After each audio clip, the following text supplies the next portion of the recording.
Congo's recent history had offered hope.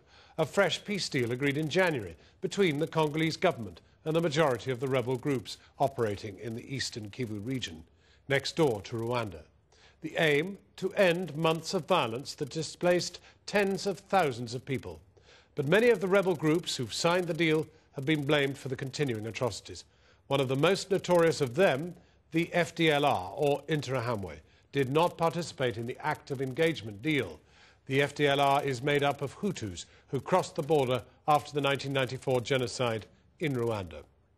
Photographer Susan Schulman has just returned from North Kivu with stills and filmed footage, along with other material from Médecins Sans Frontières. Our Foreign Affairs correspondent Jonathan Miller now reports on what the graphic images tell us. For 15 years now, every child born's been a war child. They live with desolation and terror. They die of disease and starvation.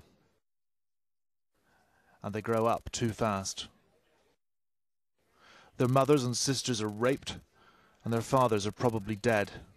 Their villages abandoned, so they hide in the forest. North Kivu, littered with desolate camps for the 800,000 displaced.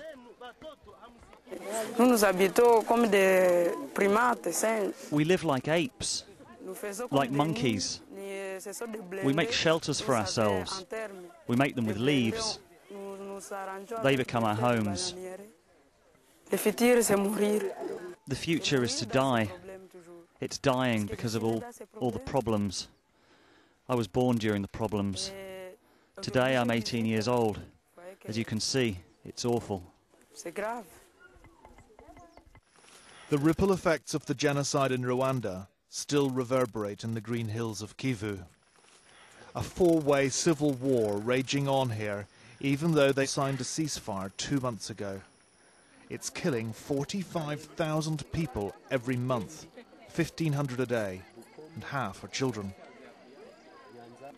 This camp is called Chevrerie. This man, a displaced person himself, has been keeping detailed records and says there are now 5,500 families here. There is one tap and no proper toilet. We've been displaced several times and to several locations. The women, the mothers, they're suffering. And that's before you even start talking about the dead. The survivors live in a disastrous situation. It's precarious. Some live in the forest. Some haven't made it here and continue to suffer in the countryside. That's why we'd like to inform the world, to push them to come here to help us. Bakulu came here with her mother and 6 children after her husband disappeared 4 months ago. Our life here is pitiful. We have difficulties eating, we have difficulties sleeping. Finding wood to cook with is also a problem. Nera came here with her 2-year-old son and a fortnight ago gave birth in this little grass hut to Amani, whose name means peace in Swahili. She explained how she'd sliced the umbilical cord with a shard of bamboo she'd snapped off the shack's roof. They burned my house with all of my things in it. We watched it burn. We took nothing with us when we fled. Everything we owned was burned in the house. The they she refers to belong to one of the wandering bands of militia who stalk the Kivu countryside and specialise in killing civilians. This lot belongs to a new group of rogue combatants called Pareko, a notoriously brutal Congolese gang allied to another bloodthirsty militia, this lot, the FDLR, who are themselves linked to the Hutu paramilitaries behind the genocide in next-door Rwanda 14 years ago. Complicated, but there's one common denominator. It's always civilians caught in the crossfire. These women have sneaked back into their abandoned village to visit the standpipe. With their jerry cans full, they head back into the forest. They've taken a huge risk doing this. Gang rape is now the most common weapon of war.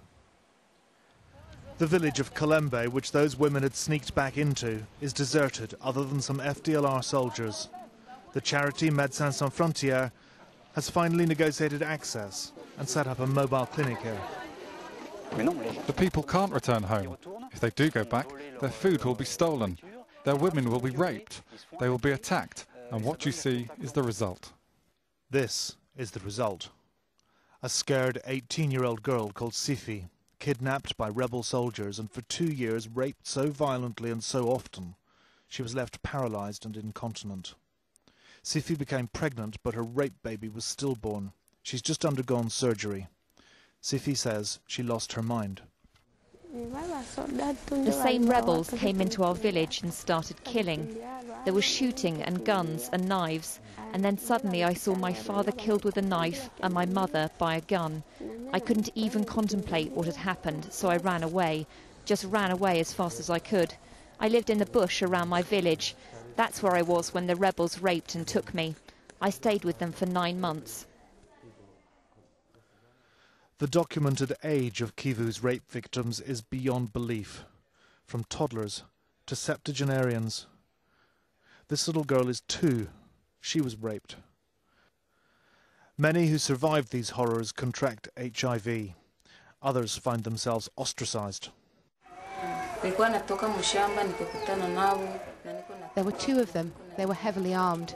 When they were finished, they left. At first, I just couldn't move. I was paralyzed with pain and shock. Then I forced myself to get up and walk home. But when I arrived at my house, when my husband saw me and realized I'd been raped, he wouldn't let me in the house. He wouldn't even talk to me. He didn't even look at me. He just pushed me aside and left. He rejected me. He abandoned me because I'd been raped. He abandoned our 2 children as well. Today, the roaming civilians of Kivu shelter where they can. Those not in makeshift camps congregate around abandoned schoolrooms and in churches. There is visible fear and exhaustion on these faces. In some places, cholera outbreaks are being regularly reported due to dire sanitation and filthy water. Acute malnutrition is widespread in small children.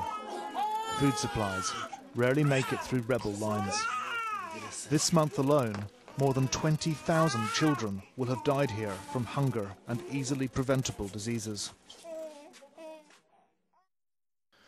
The war in eastern Congo has reached an Orwellian permanence. It's gone on for so long, few can remember anything else. The brutal reality is that because no one outside eastern Congo feels threatened by conflict in this corner of hell, no one much cares what goes on here. Every attempt to bring peace has failed.